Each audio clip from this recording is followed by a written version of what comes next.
unafraid and open and innocent child of God.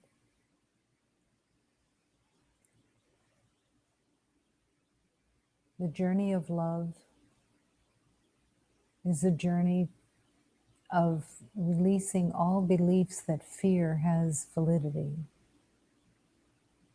Fear runs this world. It comes in all shapes and sizes. It comes in different ways of being that at least look different on the outside. But fear is the taskmaster that dictates and is used for protection. The belief that protection is needed from others and from circumstances, situations. And in the end result, the greatest fear is the fear of who you are, the fear of love.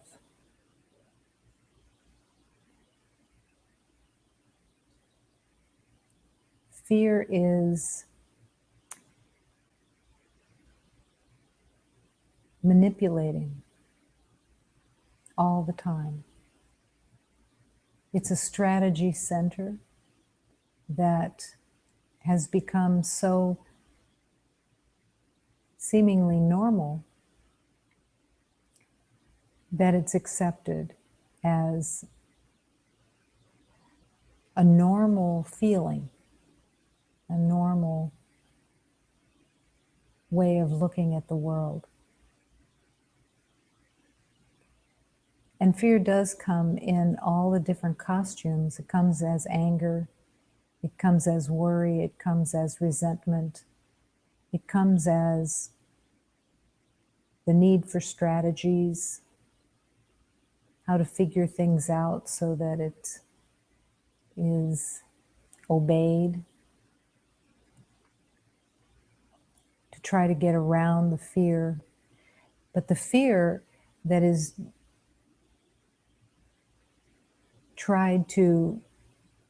that you try to get around is actually bolstering the defense system that believes that defense is needed and normal. And it is the primary place of suffering. It's the belief of death, the belief of lack, the belief of scarcity. It hits everything as long as it is given permission to run the show. So in the journey of healing, in the journey of remembering, to begin to recognize the fear without validating its purpose, but to begin to really see fear for the lies that it carries. The lies that it carries are all the lies that have been made of self-defense, the need for self-defense, the purpose of self-defense. None of this has any truth to it, and yet it runs the show. It doesn't have to run the show, and eventually it does not run the show as each beloved becomes filled with trust and faith and the courage to shine the light on the use of fear and be willing to not give its words of treachery your reality.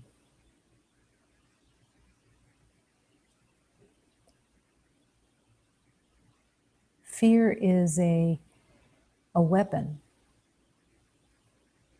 that protects the false beliefs of separation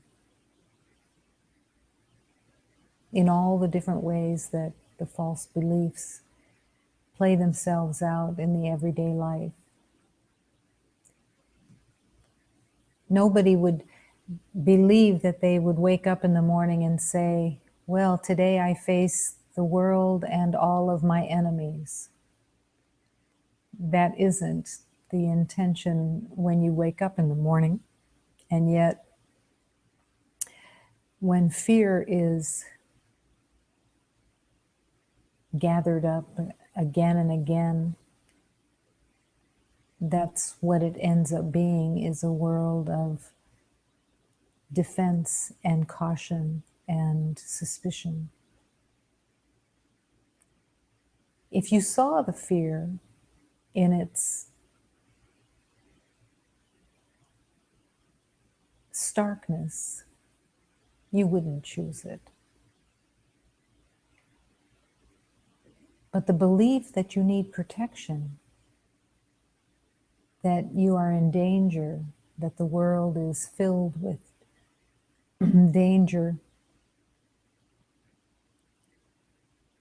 promotes the use of fear, and much of it goes unquestioned.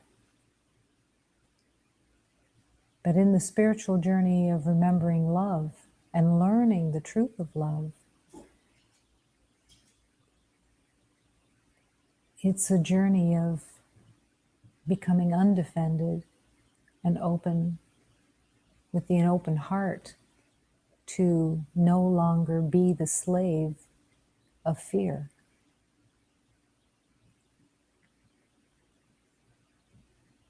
Each beloved has the power to transform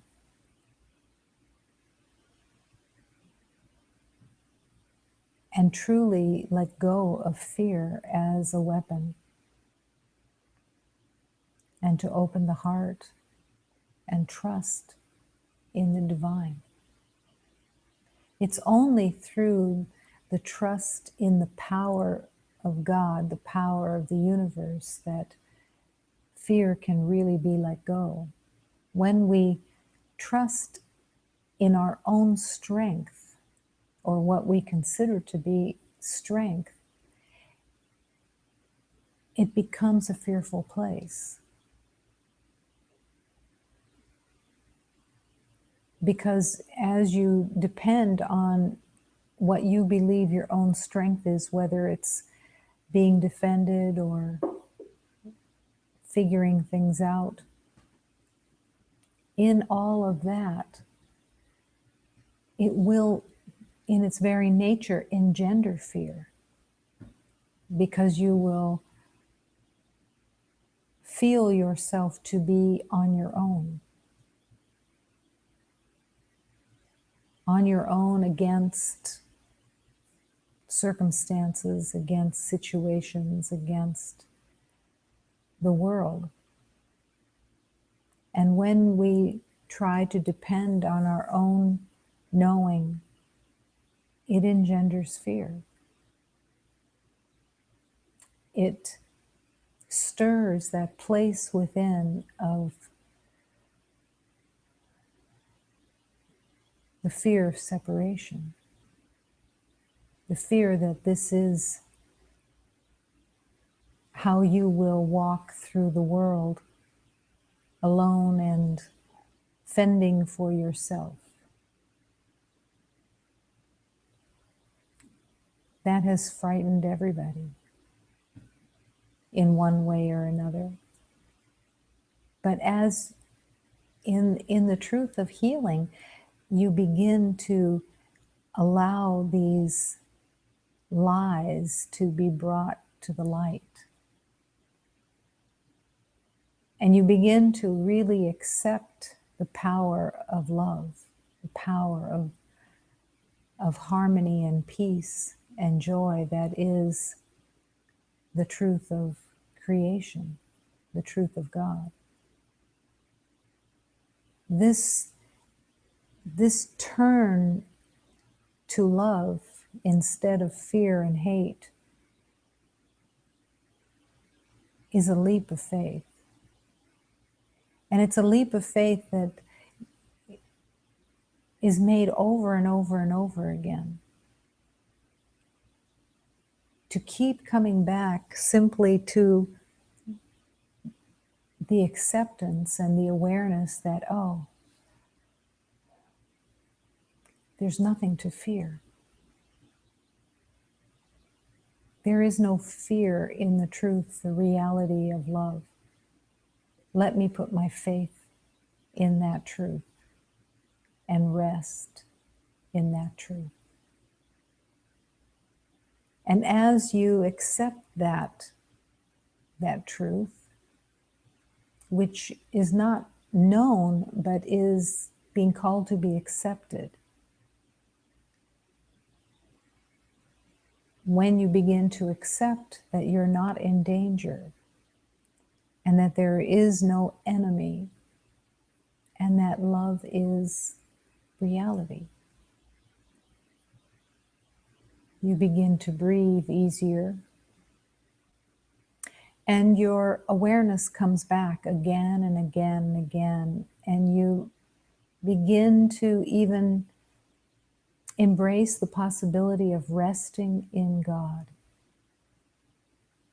of resting the mind, resting the journey, resting your life in the hands of God.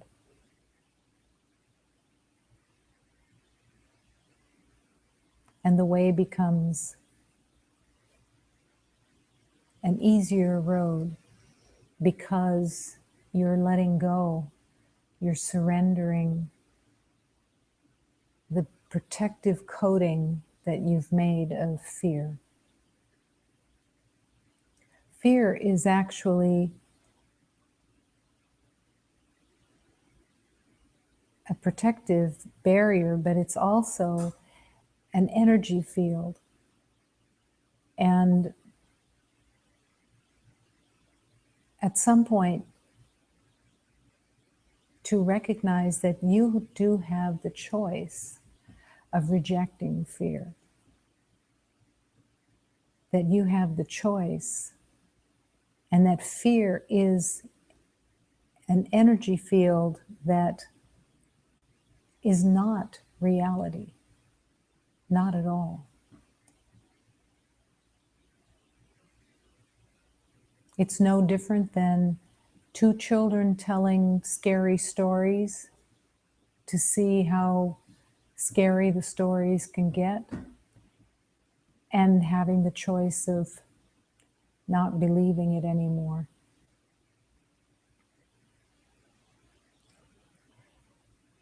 So in this journey of love, fear is the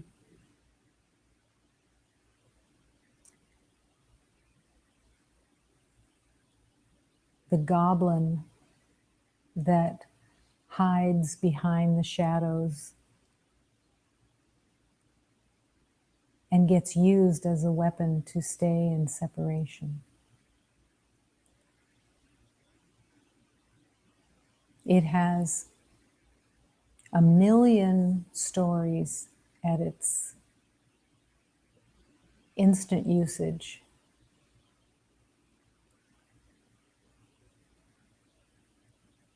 In everyone's day, that is a great part of the journey, is to refuse the stories that the fear that the ego wants to bring into your belief that it's real. And it must be denied. It must be seen for what it is, that it is not in any way a protector. that it is not in any way reasonable, and that it is not in any way valuable or useful, and that its main purpose is slavery. To be a slave of fear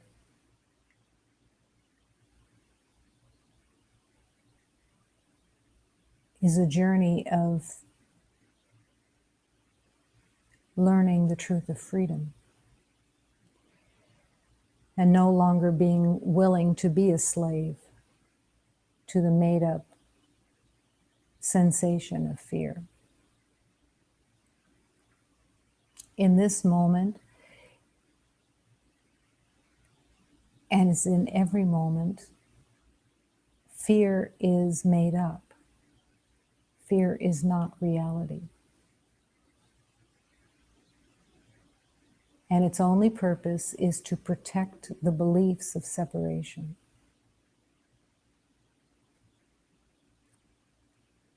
In this moment, the acceptance that this universe is all love. There's nothing else.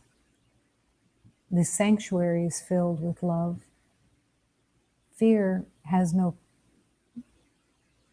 place of acceptance. The only presence here is the life force of God, and there is no fear. And none is even recognized by the power of God. Being illusion, fear disappears. There is only one presence here. The power of God, the power of transformation, the blessings of love. Nothing else has any validity. Affirming that fear cannot enter into the infinite circle of love.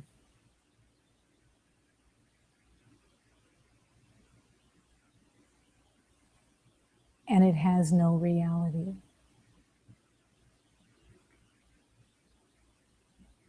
Fear can be used almost like a child's game of a hot potato, passing fear along,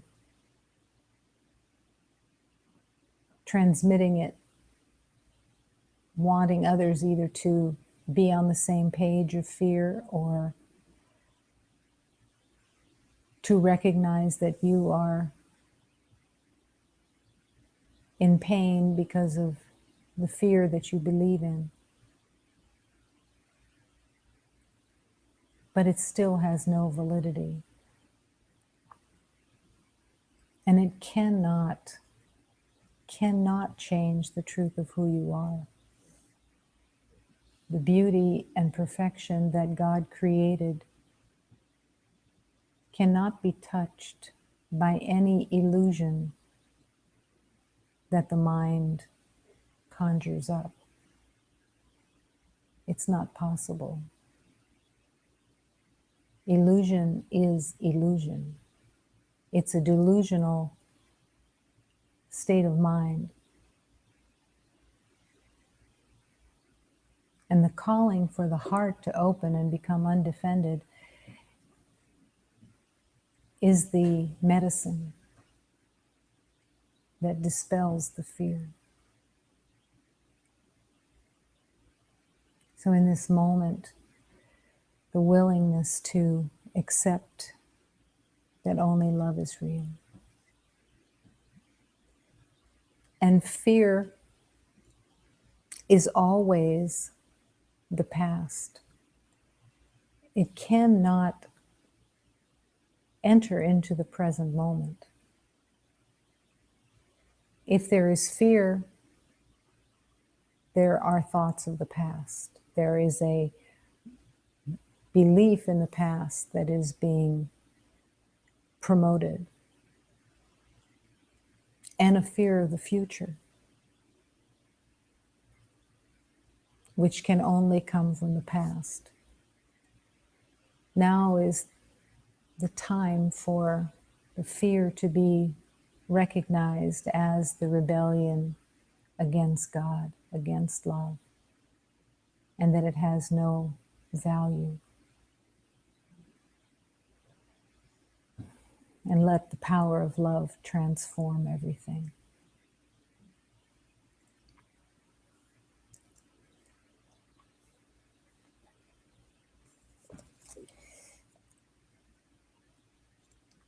Remembering that prayer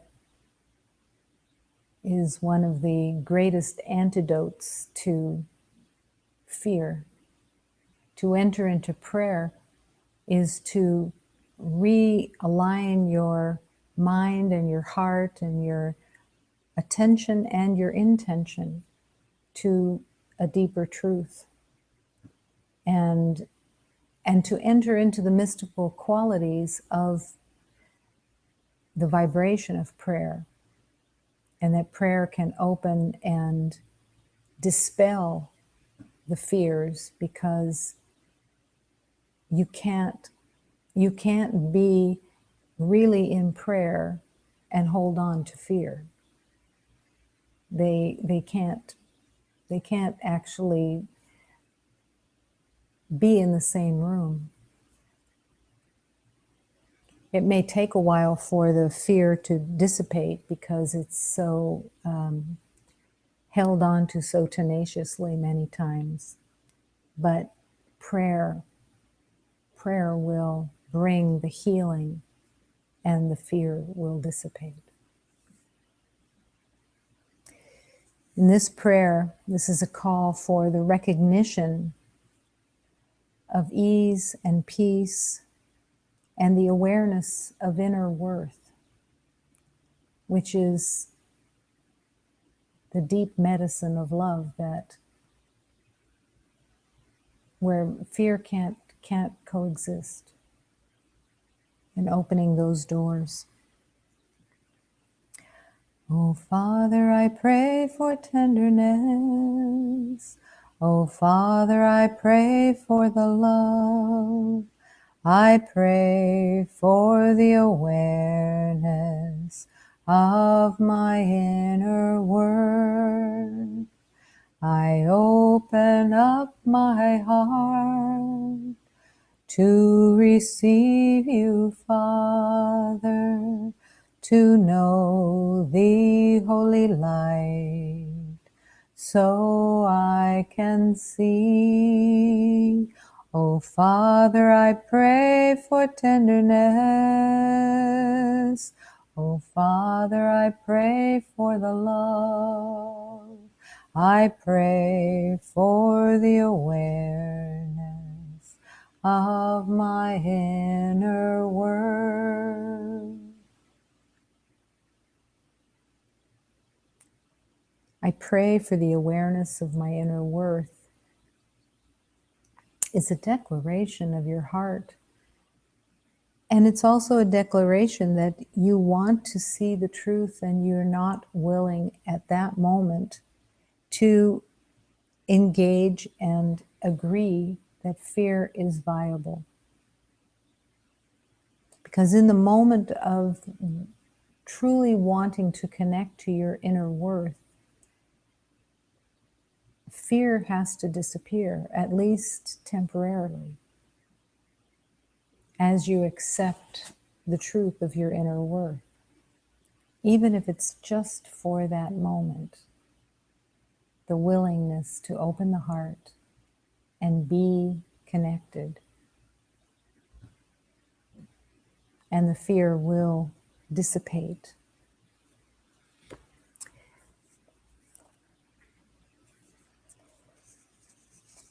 This prayer is a calling to the realization that the ease of the journey is to get into the boat, as it's so often referred to. To get into the boat is to recognize that there is a power and an energy of transformation and ease where God will take you. that you don't have to figure out how to be in this world. God will show you the way, and to let yourself be guided as if you were in a boat and in the river, and the flow of the river was the power of God, taking you exactly where it's most helpful for you to be. That power of surrender is a strength. It's a deep strength of truth. And once you join in that, you can feel the strength. You can feel the strength, but also the resting, that you can trust that everything is going to unfold in perfect harmony as you let the river flow.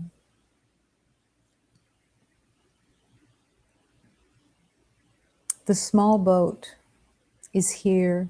It is the love itself, the light.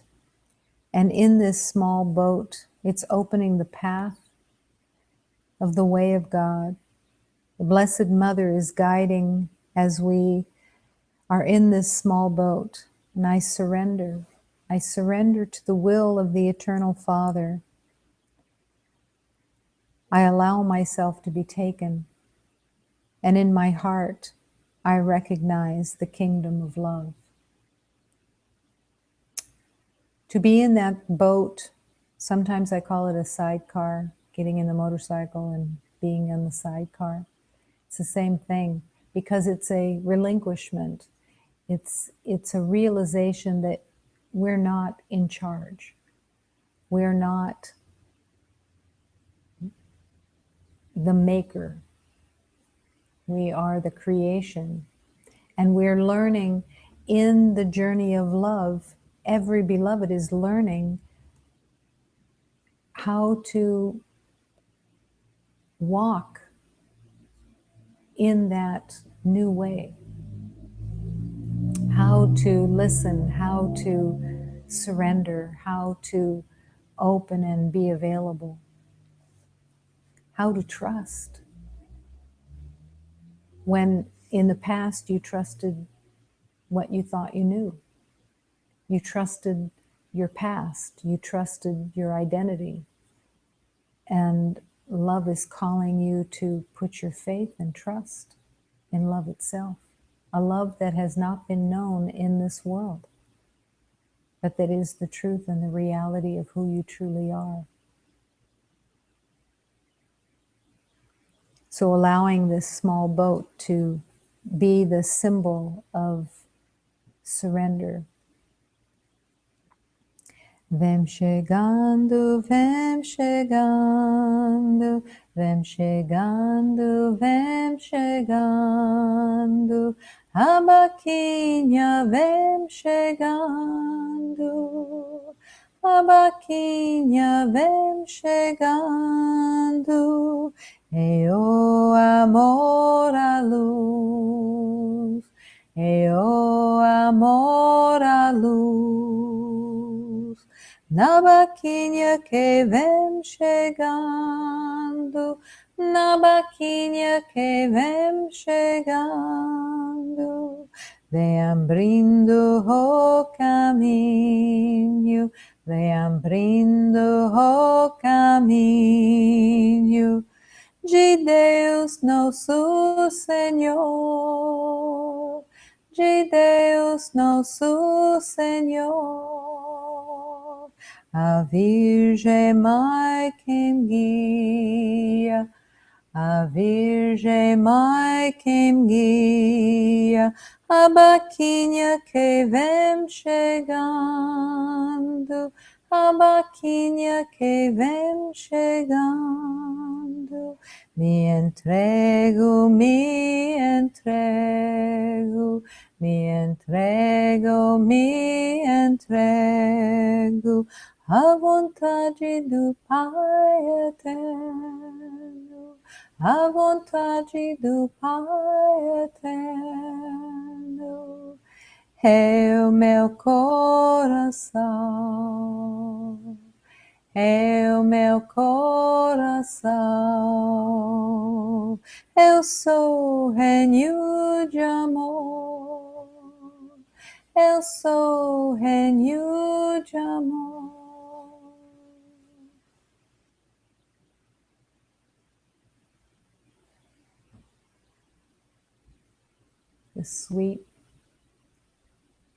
The sweet love that lies within surrender. Just the willingness to open to that surrender and feel the sweetness, feel the resting. And all of the elements that the mind holds on to just for a moment can vanish. Just be open and emptied.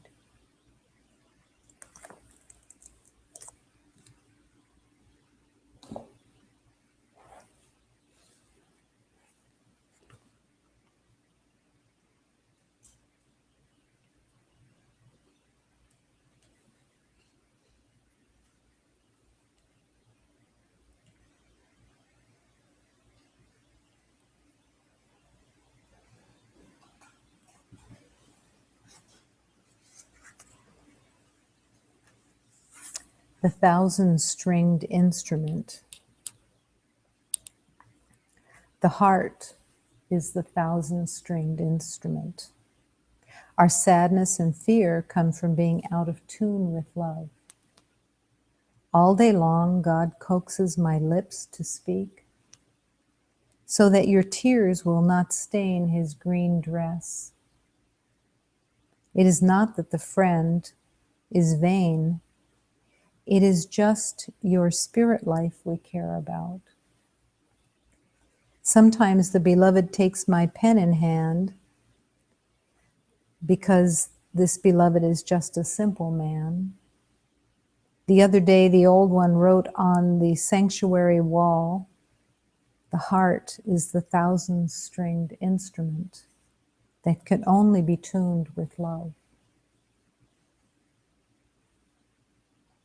To accept that your heart is a thousand-stringed instrument is to go beyond any comprehension. It's a place of acceptance. That there is no limitation in the truth of love. That the identity that has been taken on is complete limitation and completely has no relationship to the truth of who you truly are. To accept that your heart is a thousand-stringed instrument is to begin to expand and accept a deeper truth. Our sadness and fear come from being out of tune with love.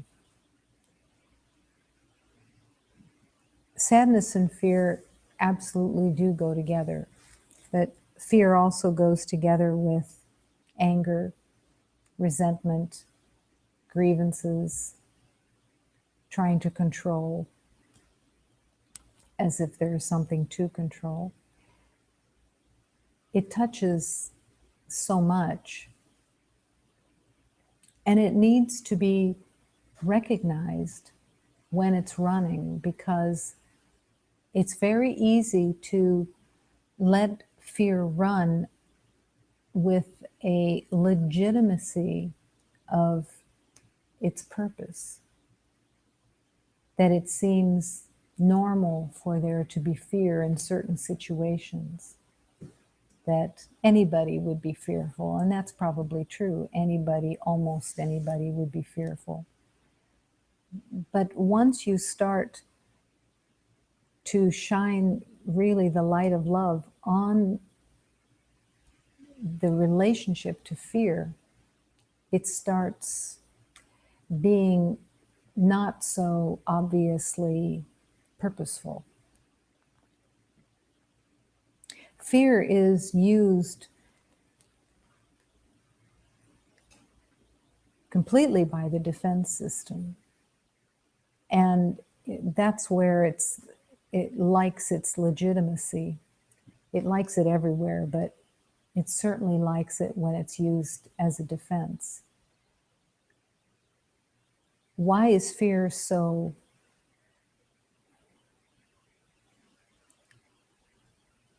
seen as so powerful? Because it has all these attachments to it that seem to make sense. When you're afraid of a situation that is connected with usually another beloved, and fear is running, one of the main components that's underneath the surface of the fear is that there is a belief that's running, not only that you can be hurt or damaged, but that the fear that you have of the other beloved in the situation is more than likely some kind of need that's running. The need that is perceived can be that they provide something to you in some way. So many times when you believe that there is a threat of a financial loss or the threat of an emotional loss, that somebody will be angry with you or somebody will be disappointed in you, or that you will lose something, that they're a threat of some kind, is coming from the fear that you can be hurt, but also that they have a power that you've given to them that makes you believe that you are helpless, and that the fear is having its own way, and you see yourself as helpless in many situations where fear is running the show. There's a beautiful teaching that when you expand it, you can see the deeper truth of it, which is that every master, everyone who has awakened, is aware, there's an awareness here, that if somebody asks, what is it to be at peace? It's really that there's no, I don't care. This is not a lack of love. This is actually where love really exists, because the whole idea of caring about what someone else is either doing or thinking, or their actions, and how it affects you, is because you believe that you can be changed or altered in some way by somebody else's thoughts or their behaviors. And in truth, that isn't true. We were certainly all in the ego identity programmed in our minds that this was the truth, that without others, we are without others' approvals, without others to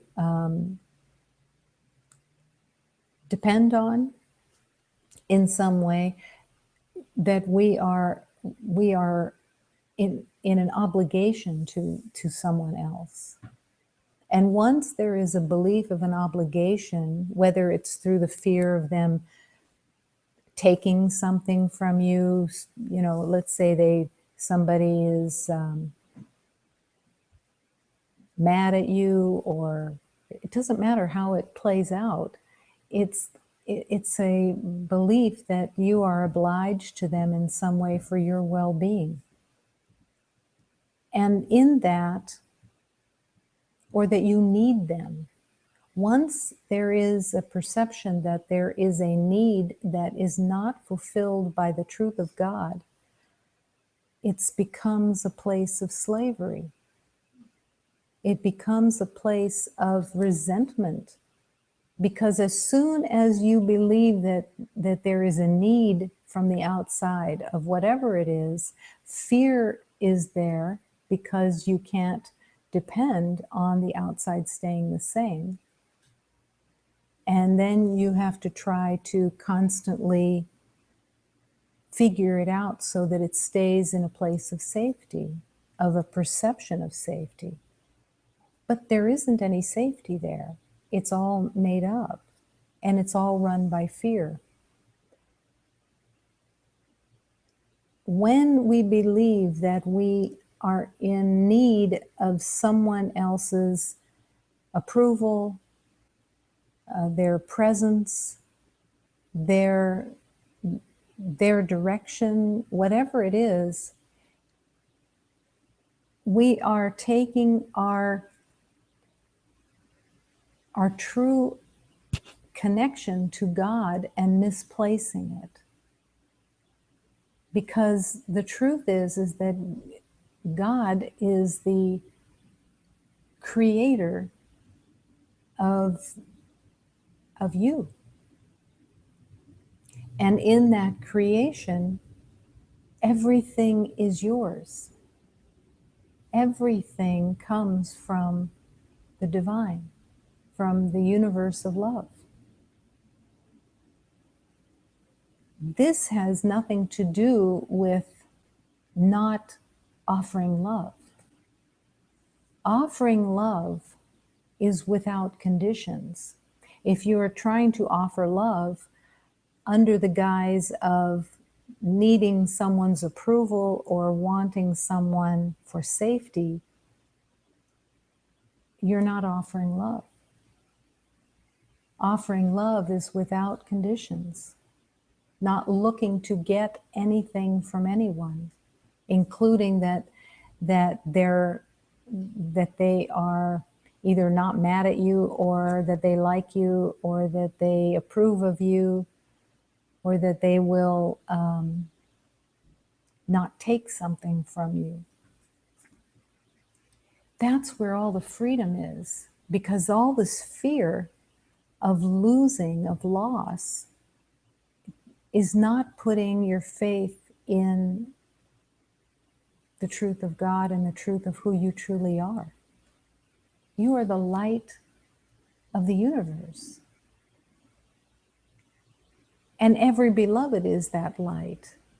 And in that divine equality, there is nothing to get and nothing to protect from the outside.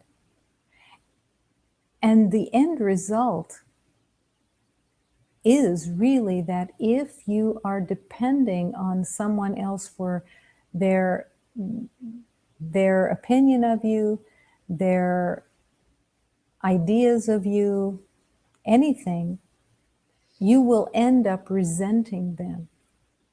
You will end up fearing them, because they can, in your mind, they can take away their approval of you at any time.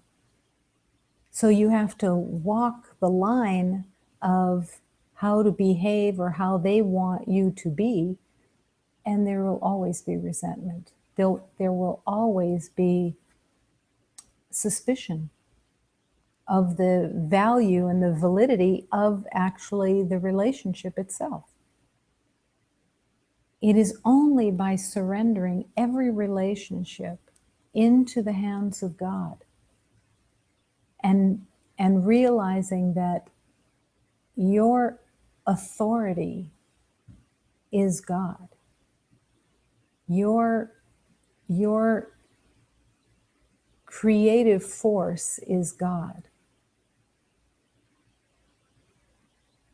Your light is God. That is the truth of every beloved. But there is a place of trying to get from getting your worth from outside that engenders fear and holds you in a place of fear of not getting. And it taps into the belief of scarcity, the belief that there is not enough, and then you're constantly trying to get others to approve of you in some way. There isn't anyone who hasn't lived that identity. It's part of the ego's strategy system. But to accept that your heart is a 1,000-stringed instrument and that your sadness and fear come from being out of tune with love. That's the only place that sadness and fear come from, is when you are not trusting in the divine power of creation and the truth of love itself. And imagine yourself in the deep truth that you wouldn't care. That has nothing to do with not offering love, but to not be in worry, to not be in concern of what is thought of you or how you're perceived or how you're whether you believe you're safe in the world, because your safety comes from the divine. Your safety comes from being undefended, open, available, and your 1,000-stringed heart being able to play its holy tune, to sing its vibration of love.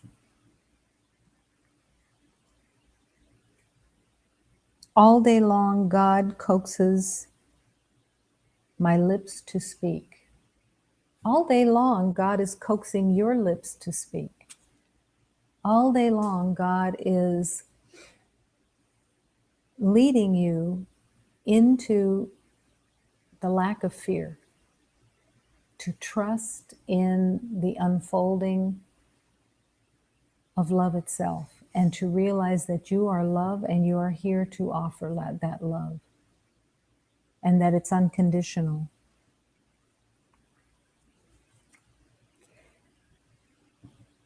Nothing beyond yourself can make you fearful. Nothing. And nothing beyond yourself can actually make you loving, because there is nothing beyond yourself. Everywhere you look, everything you see is a reflection of your divine self, if you're able to open your heart and be undefended and available. Oh, my Father, I pray for tenderness. I pray for the awareness of my inner worth. Well, that inner worth is what you see too. It's the realization that everyone is the innocence, and when you have expectations of others or ideas of how to get something from the outside, you lose that connection of inner worth and the worth of all creation, that it's all divine equality, that there is nothing more or less in the world. There's nobody that hasn't believed that somebody else has more than you do. Not just materially, but let's say that they have more wisdom, or they have more togetherness or whatever. But none of that is reality. There can be no comparisons of anyone with anyone, or else you can't open to your divine equality and really open to to the divine, and that you're determined to see the truth of every beloved without any expectations of what they might give you. There's nothing like the fear when you believe that someone can do something to you. Whether it's, let's say, even financially, where you believe that someone else could sue you, or they could take your worldly possessions, or they could steal from you, or whatever it is. That fear, it is such a painful place, because it's separating yourself out and believing in your weakness, and that you've given strength to someone else, it's a made up story. To be free of fear, to not be afraid that something isn't going to turn out, or something isn't going to be in perfect harmony. Always. That's the key. It's a trust in God, and not putting your trust or faith in something outside. It could be putting your faith in a car. If you put your faith in the car, that car becomes a fearful thing, because you're giving power to the car that it's going to run correctly, rather than putting your faith in God that everything will unfold in perfect harmony. You're not putting your faith in the car. You're giving the car to God. And that's where your peace develops. That everything is coming from the center of God.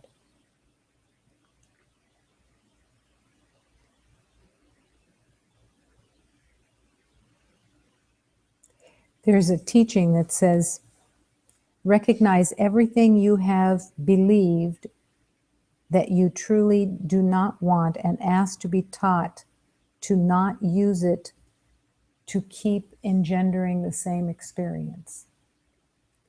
To really look at the beliefs of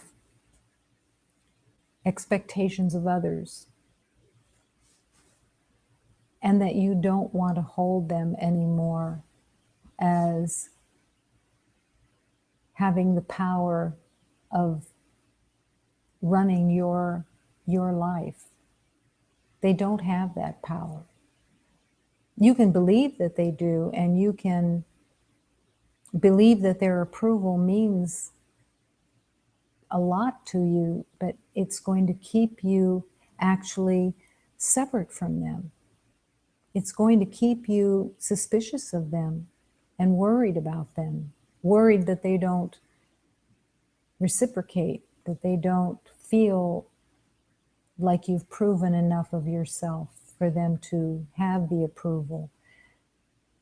It does not serve you, and it doesn't serve them, because it separates you instead of joining you in the union of the truth of love.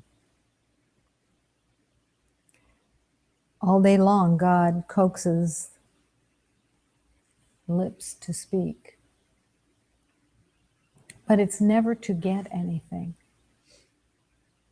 And that relationship with the divine is so essential. It's like seeing, and again, this is so familiar to so many. Let's say you have a relationship with somebody and they are easily angered. They have a short fuse kind of thing, and they're easily angered, or they're easily reactive to something that you say or do. And you become wary of that. Why are you wary of that? Instead of seeing it as a call for love, what's really going on is that you've shipped back into the past, because this anger that you are at the effect of is never new. It's always familiar. You're always repeating an old agreement, an old belief. And the only way of healing that is to deny the power that you have given to that beloved who has a short fuse, and that you truly are willing to put yourself into the hands of God and the strength of God, that you are no longer willing to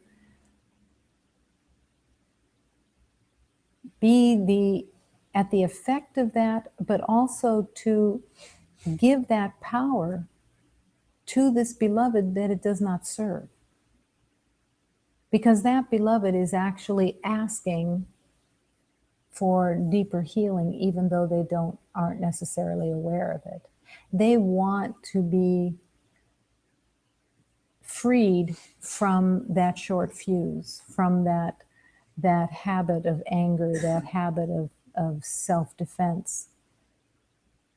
And the only way is when you recognize that you will not be the slave to that you're willing to heal the past, that you are willing to heal the past belief that all those agreements of anger and the fear of that anger, you're now willing to forgive,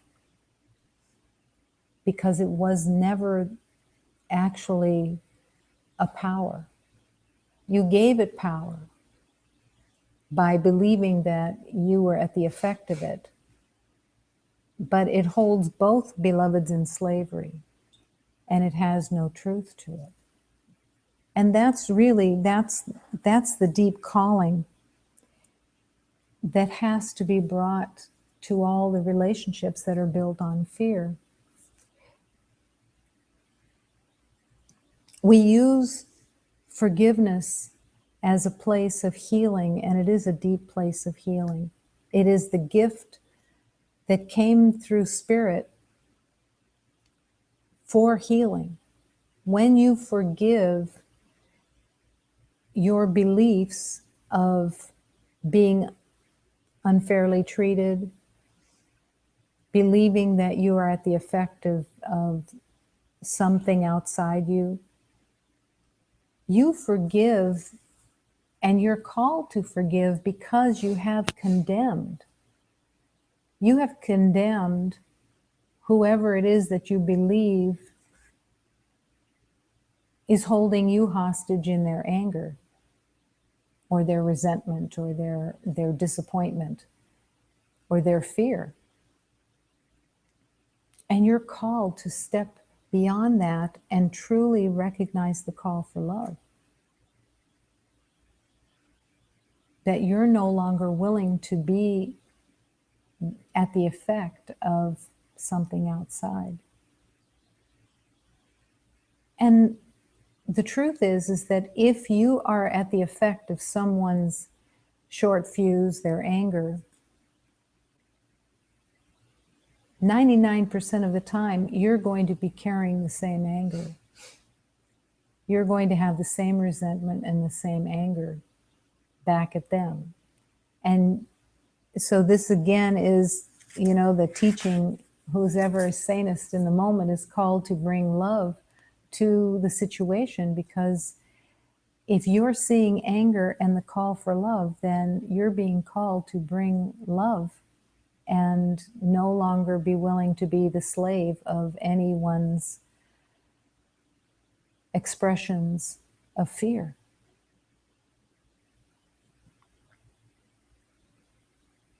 When children are small, we tell them things to alleviate their fear because that's what they can accept. So when a child says, "Don't go, I'm going to be in fear if you go," you reassure them that you're never really going to be leaving.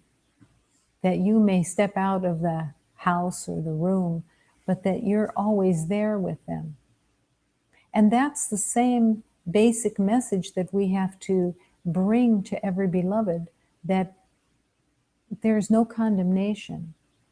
There is no, but there's also no dancing anymore with believing that someone should be a hostage of someone else's fear, because there's no help there. You want to bring a helpfulness of an open heart, being undefended, and bringing peace and harmony and union to every relationship. But the first place that has to be healed is any fear that comes up of their disapproval of you, because that's where the major healing begins.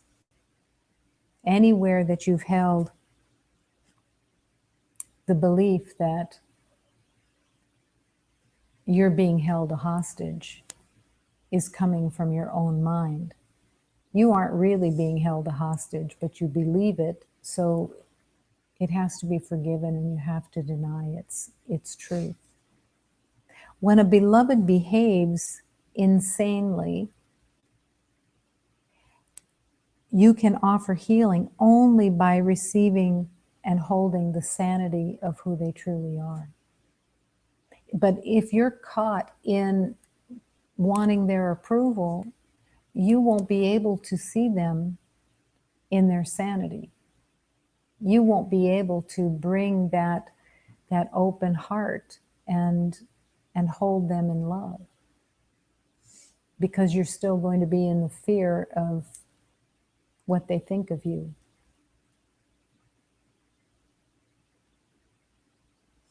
This is a place of deep, deep healing in the everyday life. It began, it began when you were young.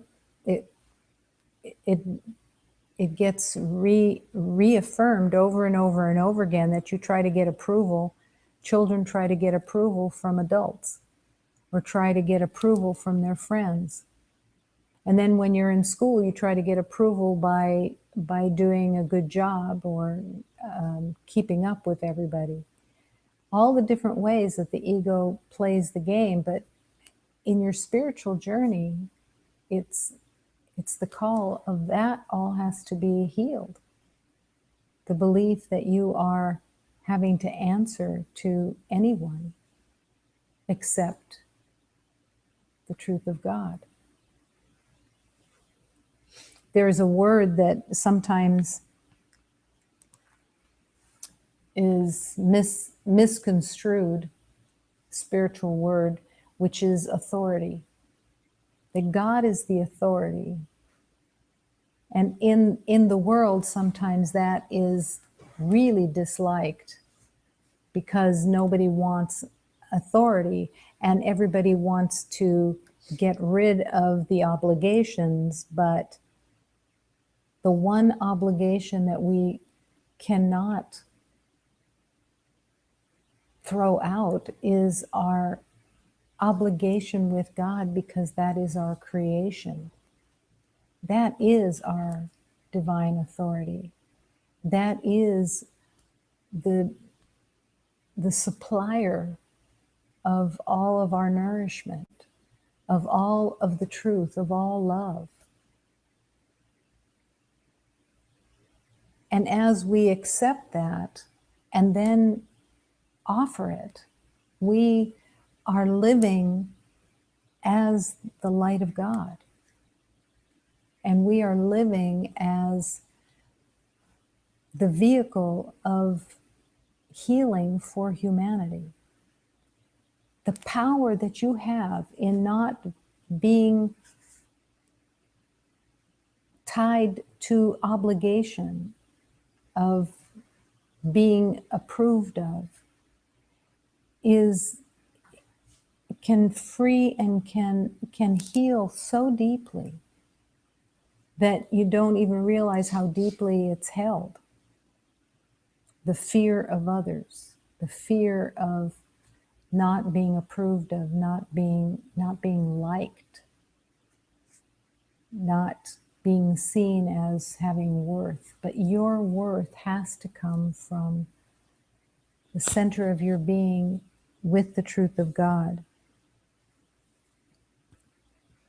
There's a prayer that is so beautiful that I've used it several times. As we affirm and accept the truth of God, we accept our true name is one in God's.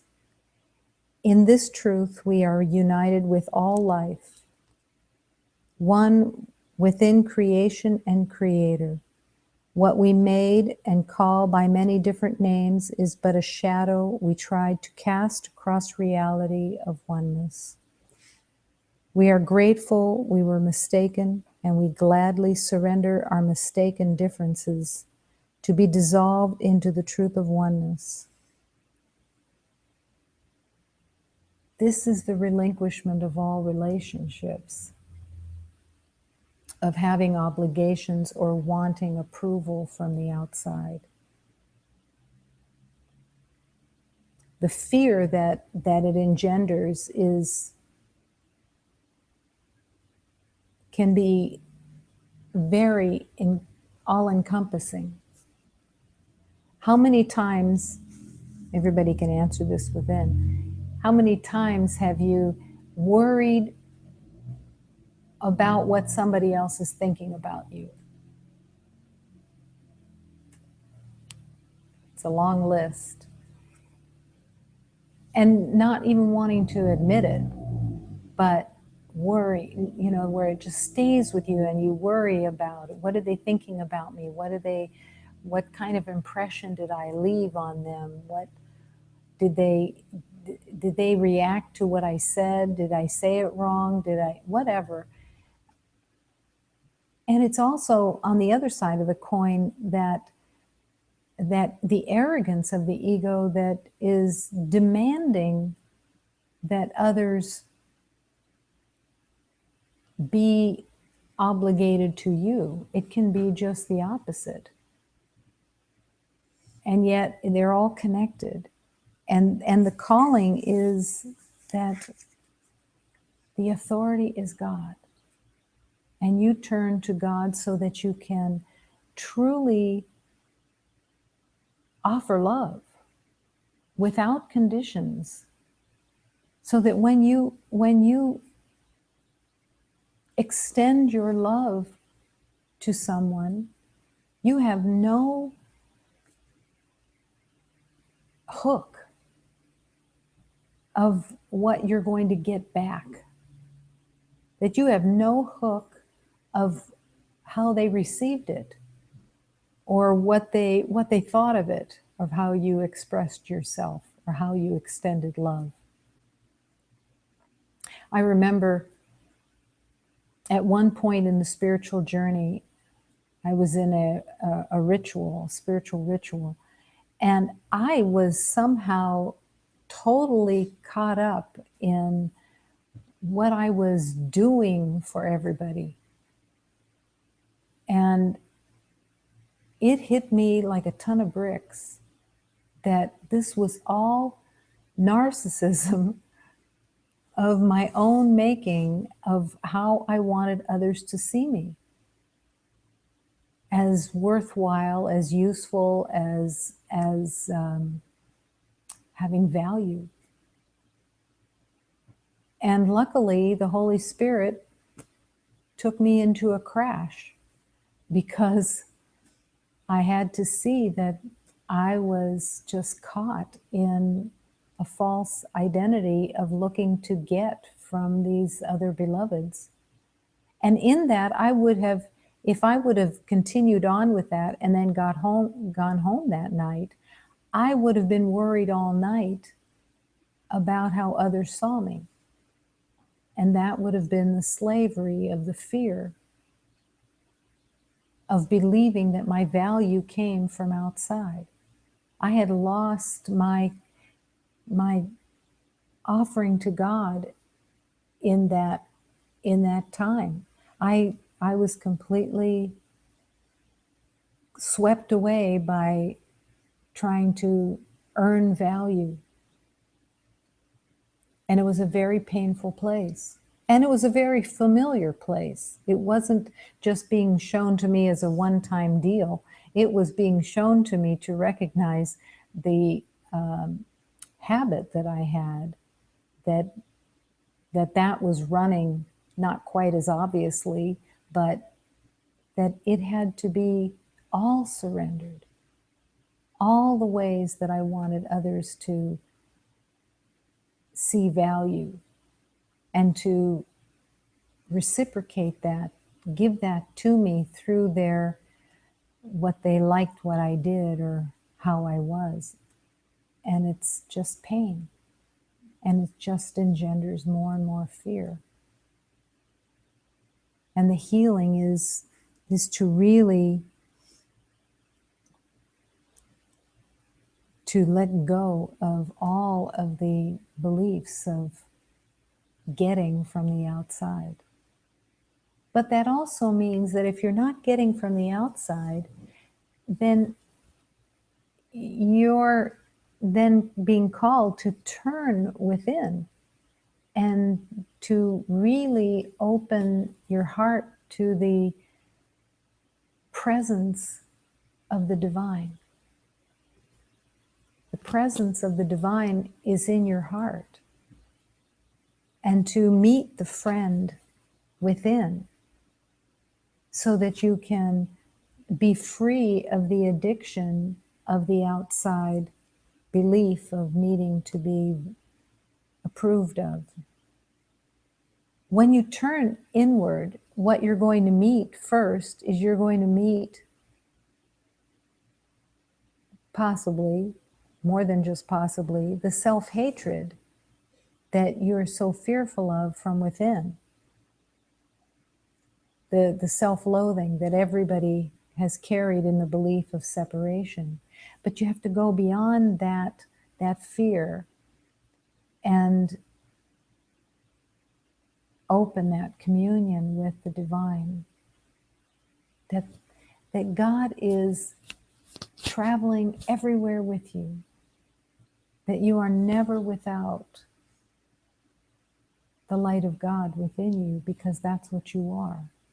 And to truly connect to that light, to bring that light forth, to offer love to everyone, blessings, non-judgment, unconditional love. The 1,000-stringed instrument is God within. And when you let that instrument express itself, the world is blessed. Everyone receives the blessing. You can't help it. And that's your own healing. The letting go of that belief that others out there are the ones that are holding the strings. Don't burden others with that belief, because it is a burden, and it's a burden that ends up being a resentment, and the truth of love can't be nurtured in its reality.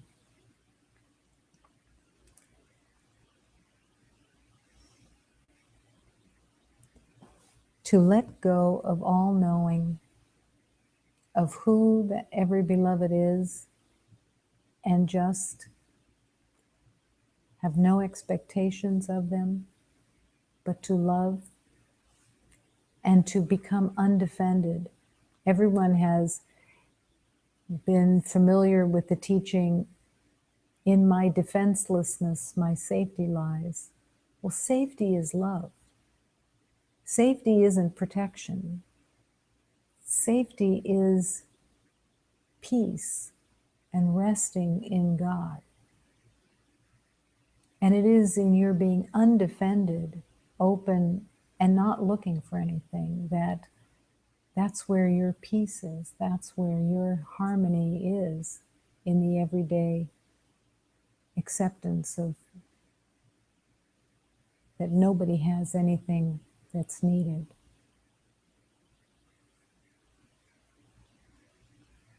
What you will find also is when you stop that habit, that old agreement with everything of trying to get from the outside, what occurs is that there's a blessing of love that actually increases. You really begin to, in that place of freedom where you're not looking for anything,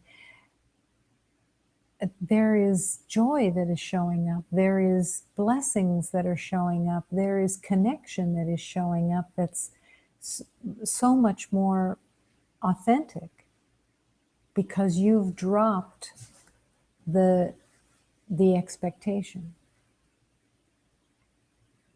And love can really, really bloom. So as you walk in the world, to not have an expectation and to not judge anyone as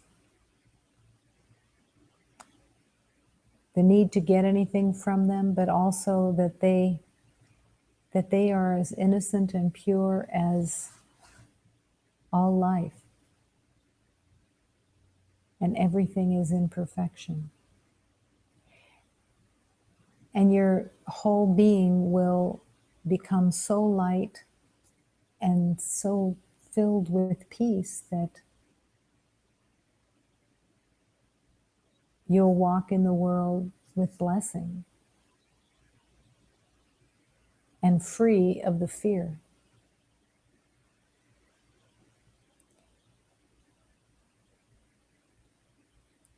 Being free of fear is heaven. And heaven is here. And it's yours. It's where you belong. It's the truth of you.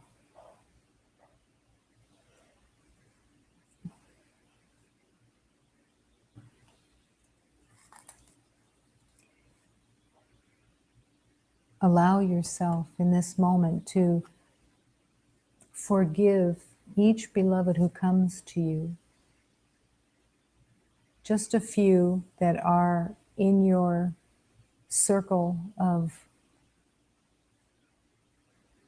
relationships, and be willing to set them free from any expectations of their approval of you. That you're no longer willing to look for their approval. That you're no longer willing to believe that without their approval you will be devalued. And to value each one in their entirety as the light of God.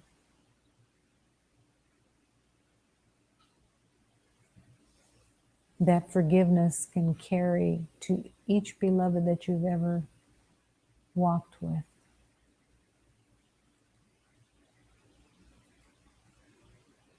And to let them rise as the light of God,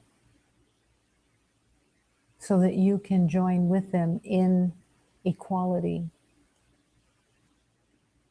That God is the source.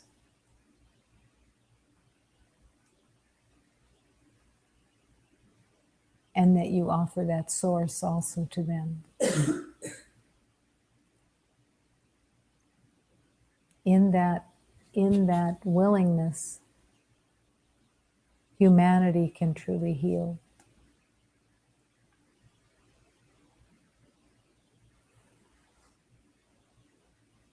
We bless and we invite each beloved, and we forgive each relationship, letting it be released into the hands of God, and no longer holding anyone with expectations or needs, perceived needs that are directly from source into your own heart. You are the light of God, as is everyone, all in innocence, all in the light of truth.